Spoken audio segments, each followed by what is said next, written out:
Hello বন্ধুরা, kitchen of নন্দিতায় তোমাদেরকে স্বাগত। তো যাই হোক, আজ হলো পয়লা বৈশাখ আর ইংরাজি 15ই এপ্রিল। তো যাই হোক, এই দিনকে আমি একটা পটলের নিরামিষ তরকারি করেছিলাম। তো তরকারিটা করার জন্য অবশ্য আমার প্রয়োজন পড়েছিল নারকেল বাটা আর বাদাম, সর্ষে আর কাঁচা লঙ্কা। তো প্রথমে তোমার পটলটাকে আমি কেটে নিয়েছিলাম, ওপর দিক দিয়ে একটু ছেঁচে ছেঁচে নিয়েছিলাম, মানে আর পুরোটা মানে চোকলাটা ফেলিনি, খোসাটা সরি।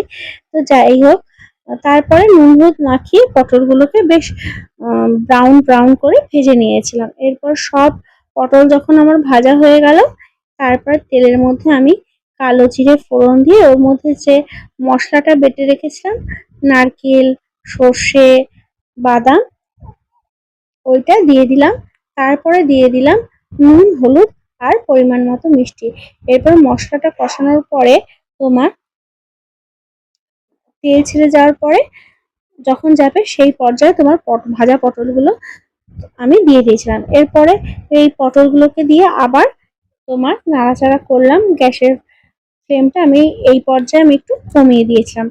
তো তারপরে আমি দিয়ে দিলাম জল যখন তেল ছেড়ে গেল মশলার থেকে। তো আমি এর একটা বাহারি নাম দিয়েছি, কি বলতো এই তরকারিটার নাম? এটার নাম দিয়েছি আমি হলো পটলের মালাইকারি। তো তোমরাও কিন্তু এটা বাড়িতে একবার অবশ্যই ট্রাই করে দেখতে পারো। এই পটলের মালাইকারি গরম ভাতের সাথে খেতে এই পটলের মালাইকারি খুব খুব ভালো লাগবে। তো আজকের মতো এখানেই ইতি।